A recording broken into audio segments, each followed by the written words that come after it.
Bismillahirrahmanirrahim. Assalamualaikum warahmatullahi wabarakatuh. Selamat siang teman-teman.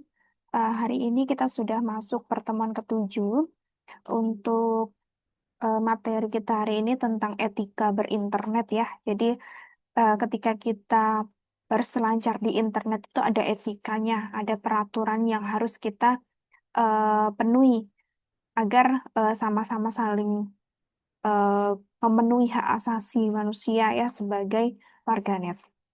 Nah, di sini sebelum masuk etika berinternet, kita mau membahas dulu mengenai perkembangan dunia internet, di mana internet itu kepanjangan dari interconnection networking, atau sekarang telah menjadi international networking. Kenapa disebut international networking? Karena jaringan saat ini itu sudah menghubungkan komputer di seluruh dunia. Kita bisa saling berkomunikasi dengan seluruh masyarakat dunia, bisa mengakses seluruh informasi di seluruh dunia, dan seterusnya. Kemudian dari pengenali internet, internet sendiri itu pertama kali dikembangkan oleh lembaga riset di Amerika Serikat, yaitu DARPA, atau Defense Advanced Research Project Agency pada tahun 73, di mana pada saat itu DARPA membangun interconnection networking sebagai sarana untuk paket data seperti CSNet, BitNet, NSVNet, dan lain sebagainya. Kemudian 1 tahun sebelumnya, di tahun 72, sebelum menjadi DARPA, itu awalnya jaringan komputernya disebut ARPANET. ARPANET, Advanced Research Project Agency, yang menghubungkan 40 titik dengan menggunakan FTP. Namun karena FTP ini sudah tidak lagi eh, bisa menghubungkan seluruh titik yang semakin banyak, titik-titik komputer ya, yang semakin banyak, sehingga NCP, yang tadinya NCP ini karena sudah tidak bisa menampung, akhirnya ditemukan TCP/IP yang kita gunakan sampai saat ini. Kemudian tahun 84, TOS berkembang menjadi DNS pada tahun 90. Terdapat penambahan aplikasi, di antaranya ada www, ada Waze, dan juga Copper. Gimana dari segi penggunaan internet pun mengalami perkembangan mulai dari aplikasi sederhana seperti chatting hingga penggunaan VoIP. Kemudian beberapa alasan mengapa internet memberikan dampak besar dalam segala aspek kehidupan. Yang pertama adalah informasi internet bisa diakses 24 jam, kemudian biaya relatif murah dan bahkan gratis ya. Kemudian kemudahan akses informasi dalam melakukan transaksi, kemudahan membangun relasi dengan pelanggan, materi dapat diupdate dengan mudah, dan juga pengguna internet telah merambah ke seluruh penjuru dunia. Itu eh, keuntungan dari internet.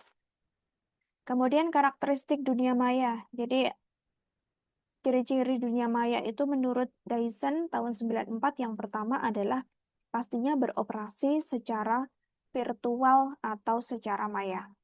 Kemudian dunia cyber selalu berubah dengan cepat. Dunia maya tidak mengenal batas teritorial atau tidak mengenal batas wilayah. Orang-orang yang hidup dalam dunia maya melaksanakan aktivitas tanpa menunjukkan identitas. Jadi seperti anonim ya. Kemudian informasi di dalamnya bersifat publik.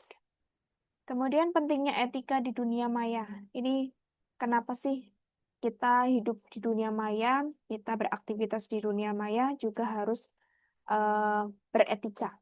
Yang pertama adalah karena pengguna internet itu berasal dari berbagai negara di seluruh dunia yang pasti punya budaya, punya bahasa, dan juga istiadat yang berbeda-beda.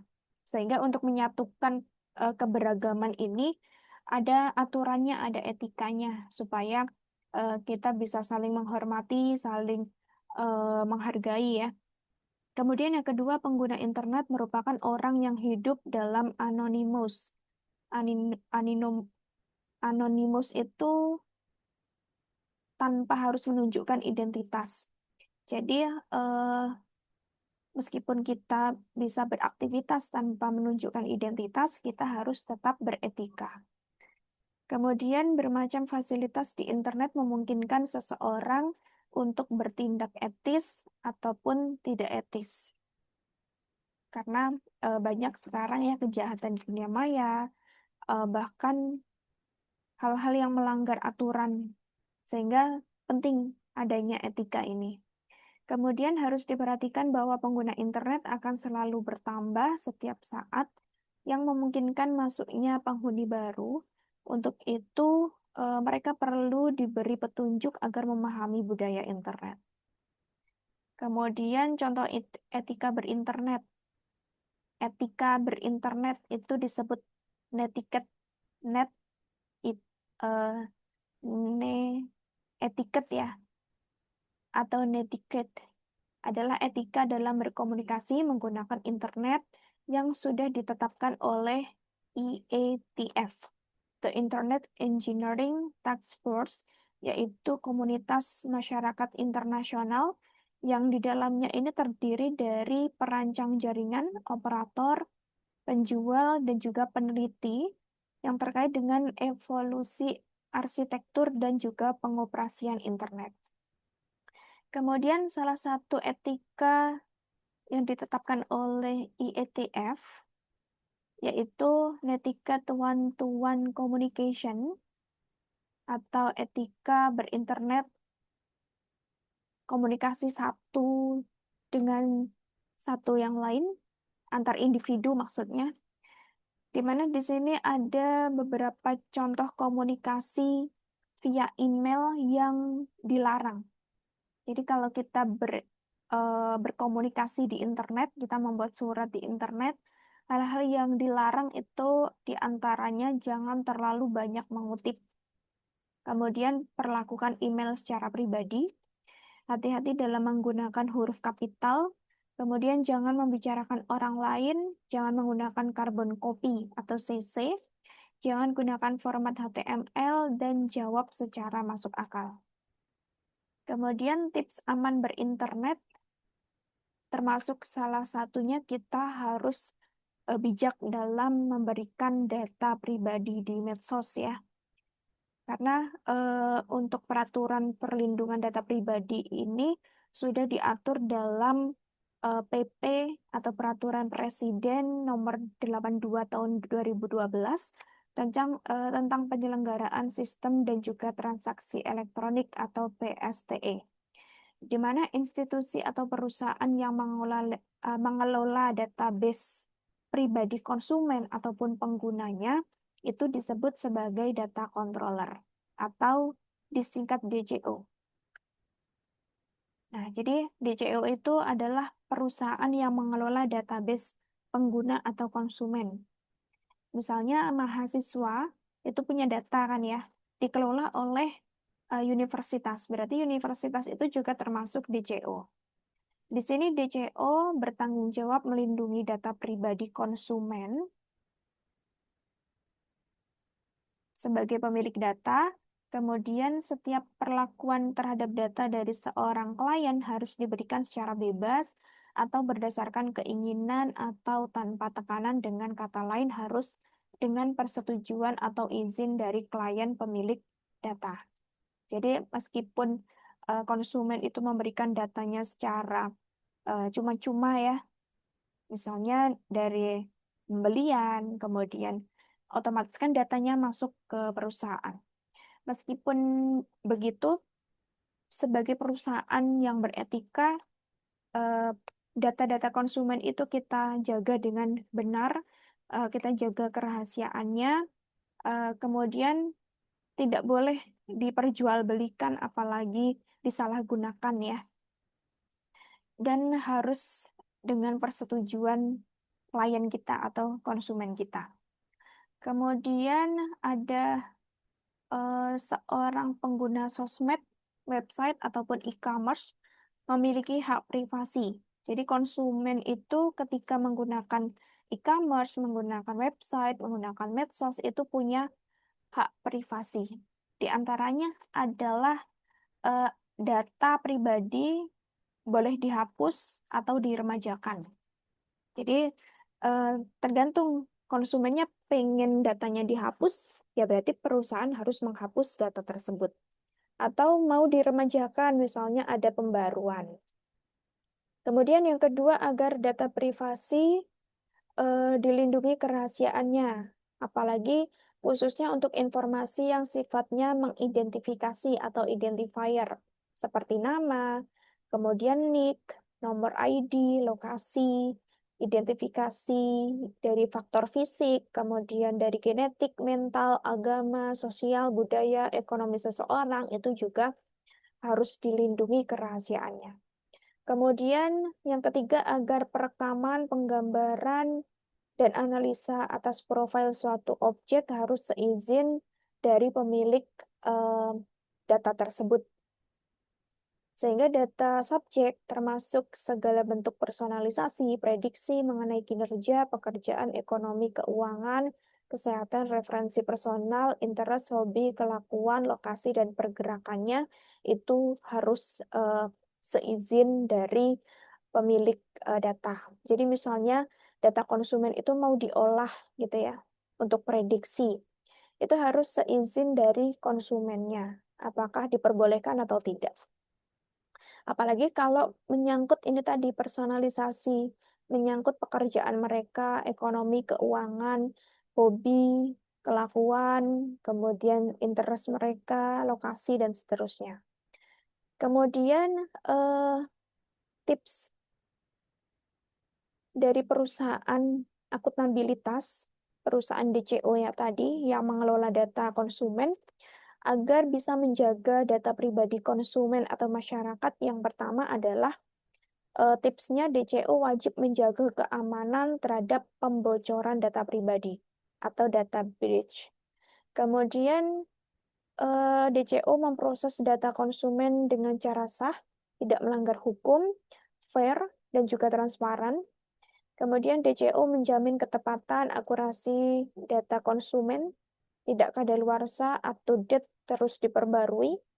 DCO menjamin lokasi dan format penyimpanan yang disetujui oleh konsumen, dan DCO menjaga integritas agar data tidak rusak atau hilang, dan kerahasiaan data subjek dengan enkripsi atau password. Kemudian penggunaan enkripsi untuk menjaga integritas data itu juga penting. Jadi seperti penggunaan ini ya, enkripsi, password untuk menjaga data adalah proses merahasiakan berita agar pihak yang tidak berwenang itu tidak bisa membaca ataupun mengerti isi berita.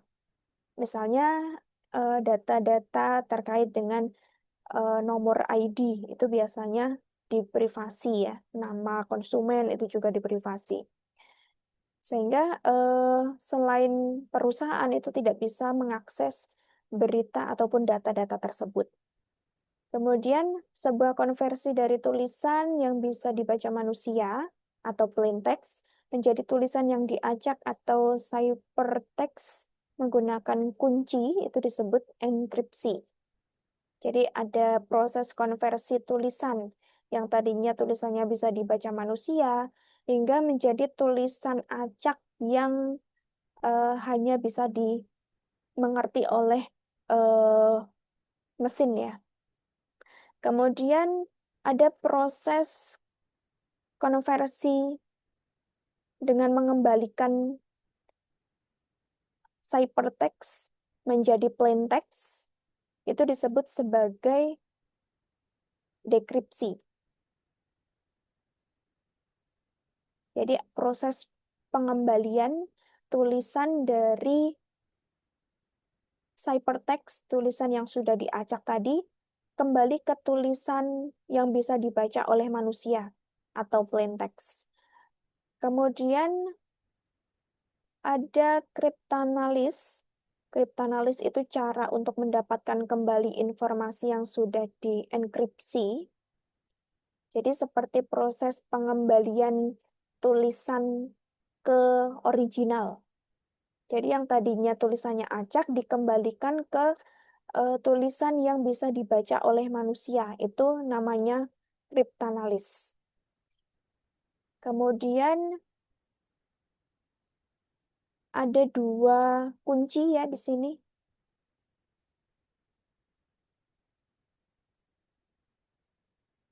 Di sini ada proses asimetris yang punya dua kunci, yaitu kunci privat yang harus disimpan dan juga kunci publik atau umum yang biasanya sudah diumumkan di website.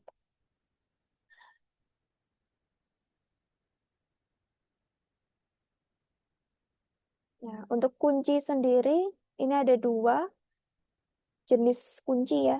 Jenis key itu ada dua, kunci simetris, hanya satu kunci untuk mengunci atau menenkripsi dan juga membuka. Sedangkan asimetris itu kuncinya ada dua. Yang pertama tadi ketika kita mau menenkripsi data itu kan menggunakan kunci. Nah, kunci itu ada dua macam. Kunci simetris yang hanya punya satu kunci untuk membuka dan juga menutup, dan ada asimetris. Asimetris itu terdiri dari dua kunci, yaitu privat dan publik. Privat itu harus selalu disimpan atau dirahasiakan, sedangkan kunci publik itu sifatnya umum. Jadi, semua orang bisa melihat data tersebut. Kemudian tips mengapa email atau data transaksi perbankan harus dienkripsi jika ingin aman.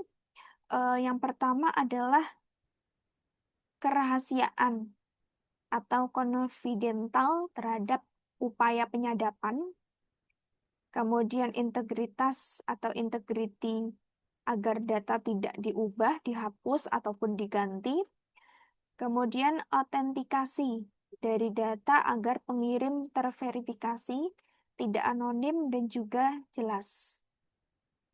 Jadi, ada upaya atau tips ya agar email teks ataupun transaksi itu bisa kita jaga dengan menjaga kerahasiaan, menjaga integritas agar tidak diubah, tidak dihapus, tidak diganti, dan juga kita jaga autentikasinya. Kemudian untuk autentikasi itu kita bisa bikin atau buat verifikasi dari key tadi, dari kunci, bisa kunci privat ataupun kunci publik ya. Kemudian selain menjaga kerahasiaan data, kita juga bisa menangkis konten negatif dan juga kecanduan. Ada banyak konten-konten negatif seperti pornografi yang sekarang banyak berseliweran di internet dan pastinya membahayakan bagi pertumbuhan dan juga pikiran khususnya eh, generasi generasi muda ataupun generasi penerus bangsa. Sehingga meskipun pemerintah ini sudah melaksanakan penyensoran terhadap situs-situs yang berbau pornografi, ternyata dengan cepat tumbuh lebih banyak situs-situs baru yang serupa. Karena sifat internet tadi yang tanpa batas, kemudian industri pornografi juga booming, sehingga kita sebagai orang tua, sebagai generasi yang lebih dewasa, harus lebih aware dengan anak-anak kita ataupun dengan adik-adik kita. Di sini ada beberapa peran orang tua ataupun guru. Yang pertama, untuk mengedukasi agar anak-anak ataupun remaja menjauhi konten pornografi. Selain itu juga porno aksi, SARA, narkoba, dunia hitam, dark web ataupun deep web. Kemudian selain mengedukasi juga kita arahkan bagi mereka untuk memanfaatkan internet secara bijak, secara positif dengan tanggung jawab dan kepercayaan. Kemudian juga kita alihkan ya perhatian mereka ke hal-hal yang positif seperti mengikuti kursus, kegiatan ekstrakurikuler di sekolah, agar mereka tidak kecanduan internet ataupun sosmed. Jadi kita bikin mereka sibuk ya dengan hal-hal positif. Kemudian yang kedua, sebagai orang tua kita bisa mendidik anak agar mengetahui bahwa Indonesia adalah negara hukum yang punya Undang-Undang Pornografi Nomor 44 Tahun 2008 dan juga tercantum dalam Undang-Undang UU ITE Nomor 11 Tahun 2008 yang mana eh, yang melanggar kesusilaan atau pornografi ini akan dikenai pidana 6 tahun penjara ataupun denda sampai 1 miliar. Jadi selain kita memberikan edukasi, kita juga memberikan pengetahuan bahwa negara kita itu negara hukum. Yang pasti kalau ada seseorang yang melanggar hukum, itu dikenai hukuman. Kemudian yang ketiga, menemani anak-anak ketika sedang mengakses internet dan letakkan laptop ataupun perangkat di tempat yang terjangkau dari pengetahuan atau pengawasan orang tua. Kemudian yang keempat, menggunakan alat pengontrol yang sudah dipasang di gawai, seperti memanfaatkan fitur parental control, sehingga kita bisa mengakses, kita bisa mengawasi anak-anak ataupun mengawasi adik-adik kita dari jauh. Kemudian memberi batas waktu untuk bermain internet ataupun bermain sosmed agar menghindari kecanduan internet tadi. Kemudian menghindari dan juga menangkal spam, malware, ransomware, virus, dan juga spyware. Kita bisa rajin update sistem ya, rajin-rajin update sistem.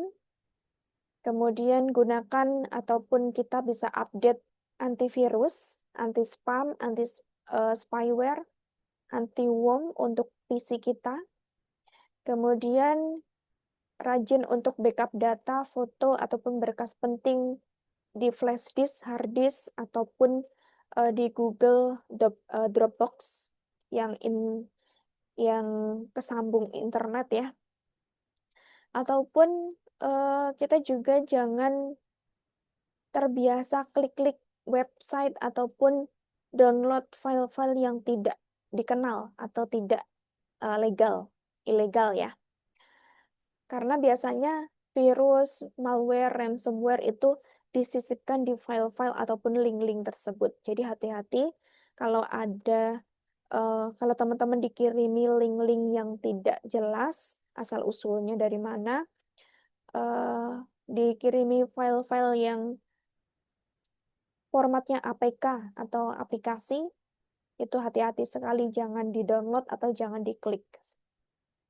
Kemudian berhati-hati menggunakan WiFi publik, karena biasanya WiFi publik itu ada aja ya orang-orang yang iseng, orang-orang yang nakal memasukkan virus di dalam WiFi tersebut. Jadi sebisa mungkin ketika di publik, misalnya di kafe ataupun di restoran gitu, lebih baik menggunakan jaringan pribadi. Apalagi kalau teman-teman membuka mobile banking, itu usahakan pakai jaringan pribadi saja. Kemudian tidak gunakan perangkat pribadi di tempat bekerja untuk memproses pekerjaan perusahaan. Kemudian bagaimana cara penjagaan berlapis dari serangan cracker dari internet dan juga sistem? Yang pertama, kita bisa pasang proteksi perimeter di peri-peri seperti firewall, router untuk sistem LAN internet perusahaan. Kemudian kita juga bisa menggunakan antivirus, anti-spam, anti-malware, sensor konten di server, dan juga di setiap PC-PC itu kita beli atau kita pasangkan anti-insider threat. Kemudian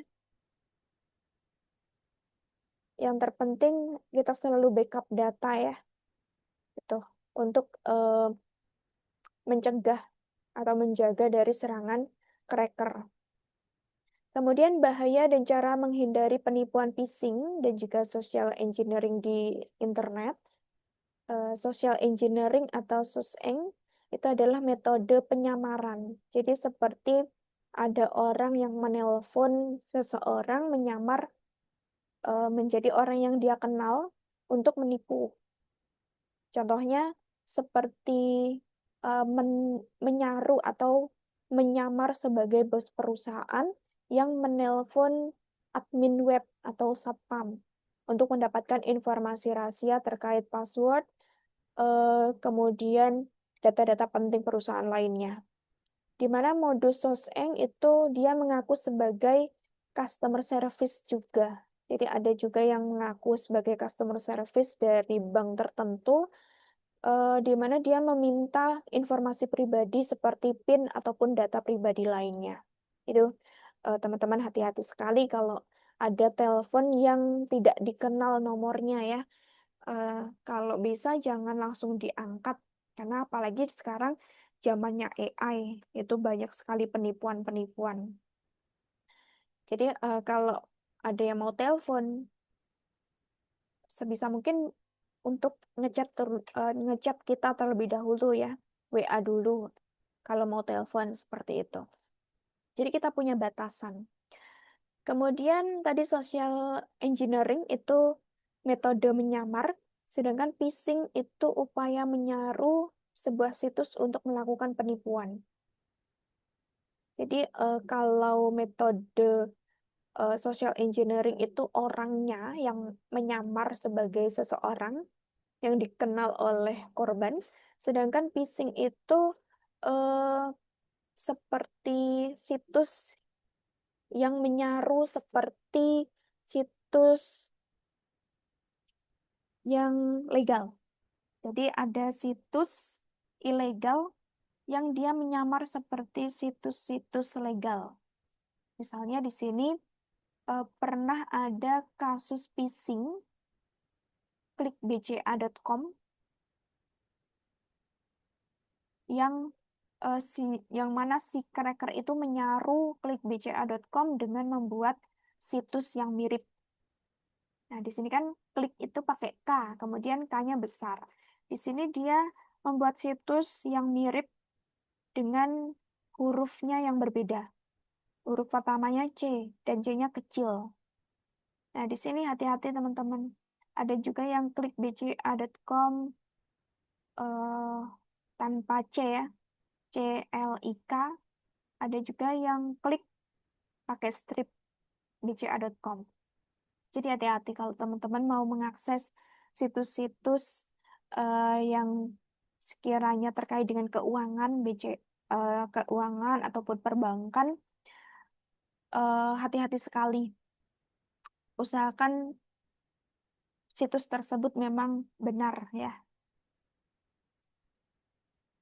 Nah, apalagi kalau teman-teman sudah masuk ke situs-situs yang milik cracker, kemudian teman-teman berusaha untuk masuk login dari situs tersebut dengan akun yang sama yang teman-teman miliki dari situs BCA, maka si cracker ini akan mudah untuk menguras saldo teman-teman, saldo dari korban, karena dia sudah punya password dan juga username-nya, sudah punya PIN-nya. Kemudian bagaimana kalau si korban ini sudah terlanjur masuk ke situs milik cracker dan sudah terlanjur login?